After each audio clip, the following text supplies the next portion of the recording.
السلام عليكم ورحمة الله وبركاته، طلبة وطالبات الصف الرابع الابتدائي. معاكم مستر أحمد الفرماوي ودرس جديد من دروس مادة الدراسات الاجتماعية. النهاردة يا شباب هنتكلم على آخر درس في التاريخ، الدرس الثالث اللي هو عوامل قيام الحضارة المصرية القديمة. هنعرف في الدرس ده ازاي أجدادنا المصريين القدماء عملوا لنا الحضارة العظيمة اللي سابوها لنا دلوقتي. عوامل قيام الحضارة المصرية القديمة تنقسم إلى عوامل طبيعية وعوامل بشرية.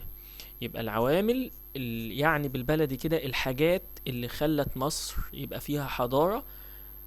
عوامل طبيعية ربنا خلقها واداها لمصر، مميزات طبيعية من عند ربنا.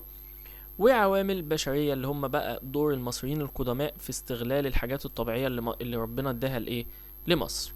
العوامل الطبيعية 4 عوامل، والعوامل البشرية هم عاملين فقط.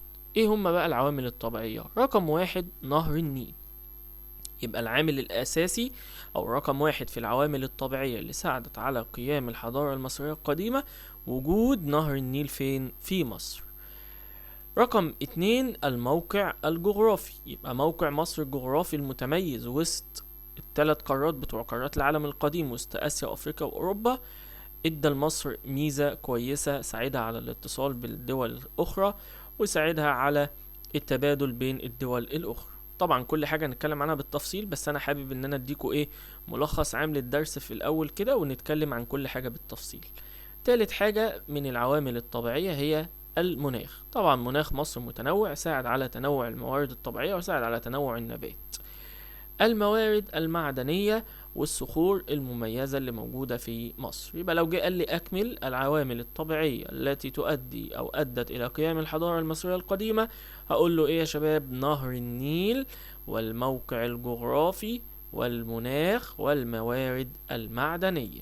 طيب والعوامل البشرية نوعين، الوحدة والجيش. الوحدة طبعا اللي اتكلمنا عليها في الدرس اللي فات، والجيش اللي كونه الملك مينا لما وحد القطرين.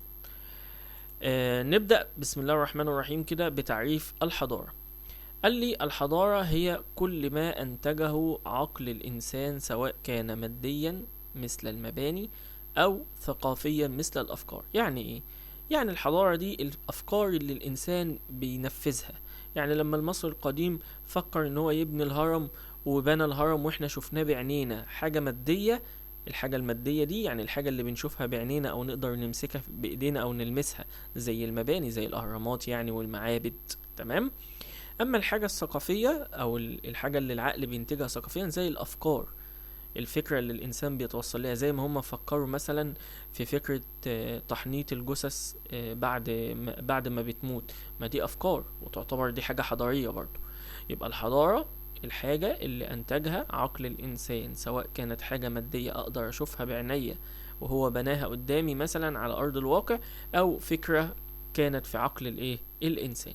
يبقى لما يجي يقول لي ما المقصود بالحضارة، اقول له ايه؟ اقول له هي كل ما انتجه عقل الانسان، سواء كان ماديا مثل المباني او ثقافيا مثل الافكار. ده تعريف الحضارة.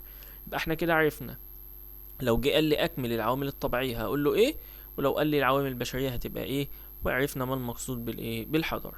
هنبتدي بقى نشرح كل حاجة بالتفصيل. نبدأ بالعوامل الطبيعية. رقم 1 هو ايه يا شباب؟ نهر النيل. قال لي نهر النيل ده حضارة مصر من أقدم الحضارات في العالم بسبب وجود نهر النيل في مصر. يبقى نهر النيل هو السبب الأول في قيام الحضارة المصرية القديمة. وبيجي سؤال واضح وصريح كده في الامتحان يقول لي السبب الأول أو العامل الأساسي أو العامل الرئيسي في قيام الحضارة المصرية القديمة هو إيه؟ أقول له وجود نهر النيل. ليه يا مستر؟ قال لي لأن نهر النيل ده ساعد الإنسان المصري القديم على استقراره على ضفافه، يعني على إن هو يقعد على الأراضي اللي على جانبي نهر النيل. كلمة ضفافه يعني على جانبي نهر النيل. ساعد نهر النيل أيضا على قيام الزراعة بسبب توافر المية العذبة وبسبب توافر أو وجود يعني التربة الخصبة اللي هي على جانبي نهر النيل. يبقى عشان كده بنعتبر ان نهر النيل ده هو العامل او السبب الاول في قيام الحضارة المصرية القديمة. هناك ادلة على عظمة ومكانة نهر النيل عند القدماء المصريين. ايه الدليل ان القدماء المصريين كان نهر النيل ده بالنسبة لهم حاجة عظيمة؟ قال لي ان المصري القديم كان يحرص في عالم الاخرة لما يموت يعني، ويجي يتحاسب ان هو يبرأ نفسه ويقول ايه، لم ادنس، يعني لم الوث ماء نهر النيل. يبقى ده يدل على عظمة نهر الايه النيل، لان تلوث او تلويث نهر النيل قديما كان من اكبر الجرائم. واقام بقى المصريين القدماء احتفال بنهر الايه النيل. يبقى ده دليل على عظمة ومكانة نهر الايه النيل. نكمل العوامل الطبيعية يا شباب. تاني حاجة الموقع الجغرافي، وتتمتع مصر بموقع جغرافي متميز، ودي خدناها في الجغرافيا لما قلنا ان هي بتتوسط قارات العالم القديم، اسيا وافريقيا واوروبا، وكمان بتطل على بحرين من اهم بحار العالم، البحر الاحمر في الشرق والبحر المتوسط في الشمال. ده بالنسبة للموقع الايه المتميز. طيب ساعد بقى الموقع المتميز ده على ايه؟ يقول لي ما النتيجة المترتبة على موقع مصر المتميز؟ اقول له ادى الى سهولة التواصل مع البلاد المجاورة، اقدر اتواصل واروح مع اي بلد جنبي، وكمان ساعد على تنشيط حركة الايه التجارة. يبقى موقع مصر المتميز ده ادى الى سهولة التواصل مع البلاد المجاورة وتنشيط حركة الايه التجارة. ثالث حاجة في العوامل الطبيعية هي المناخ. أدى المناخ المتنوع إلى تنوع المحاصيل الزراعية ووفرتها. يعني إيه وفرتها يا مستر؟ يعني كثرتها. بقى عندنا محاصيل زراعية إيه كتير، وطبعا ده برضو درسناه لما درسنا درس الإيه المناخ، وقلنا النتيجة المترتبة على تنوع المناخ يؤدي إلى تنوع المحاصيل الزراعية. درس سهل يا شباب، ويعتبر واخدين كل المعلومات اللي فيه قبل كده. تمام. نكمل برضو العوامل الطبيعية، وآخر حاجة معانا في العوامل الطبيعية هي الموارد المعدنية والصخور. أنعم الله على مصر بثروات طبيعية متنوعة، مما أدى إلى إيه؟ ممكن يقول لي برضو ما النتيجة المترتبة على تنوع الموارد المعدنية والصخور؟ أقول له أدى إلى قيام صناعات متنوعة. يعني إيه يا مستر؟ الموارد المعدنية يا شباب اللي هي المعادن، الحديد، النحاس، الذهب. لما يكون عندك 3 معادن أو 4 أو 5، يعني عندك معادن متنوعة، هيبقى الصناعات بتاعتك متنوعة، تصنع صناعات حديدية، صناعات من النحاس، صناعات من الذهب. وأيضا الصخور زي الرخام والجرانيت اللي بيستخدم في بناء البيوت، يبقى برضه هيؤدي إلى وجود صناعات إيه متنوعة. تمام يا شباب. من أمثلة المعادن زي ما احنا قلنا النحاس، القصدير، الذهب، الفضة. ومن أمثلة الصخور الرخام والجرانيت.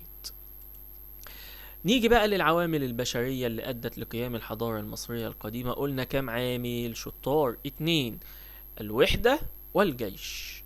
الوحدة والإيه يا شباب؟ والجيش. وطبعا ده كان ليه أساس عمله الملك مينا، هو اللي وحد القطرين، خدناها في الدرس اللي فات، وهو اللي بنى جيش قوي. نبدأ بالوحدة. الوحدة يعني ايه يا مستر؟ يعني لما مصر بلدنا دي اتوحدت وبقت دولة واحدة ولها جيش واحد ولها رئيس واحد، ادى الى نشر الامن والطمأنينة بين الناس. خلاص بقى ما بقاش في صراعات وحروب بين الناس، لا بقى في امن وايه وطمأنينة. ادى الى انهاء الصراعات بين القرى والمدن والاقاليم، والناس اتحدت مع بعضها. ادم الصراعات يعني الخناقات اللي كانت بينهم انتهت، يبقى الناس هتتحد مع بعضها وتبتدي بقى تبني الحضارة الجميلة بتاعتنا. تقدم ورقي الحضارة وقيام حكومة مركزية لخدمة الشعب وتنظيم أموره. يبقى بقى في الشعب موجود في حكومة بتنظم وبتخدم ايه الشعب. تمام يا شباب. يبقى دي النتائج المترتبة على الوحدة. لو جه قال لي ايه النتيجة المترتبة على الوحدة، اقول له نشر الامن والطمأنينة بين الناس، انهاء الصراعات بين القرى والمدن والاقاليم، وتقدم ورقي وقيام حكومة مركزية لخدمة الشعب وتنظيم ايه اموره. تمام يا شباب. بعد كده عندي الجيش. قال لي الجيش ساعد قيام الجيش او ساعدت الوحدة على بناء جيش قوي. تمام. بقى عندنا جيش ايه قوي. الجيش القوي ده وظيفته ايه؟ بما تفسر اهمية الجيش، اقول له حماية البلاد والدفاع عنها ضد الاعداء. تمام يا شباب.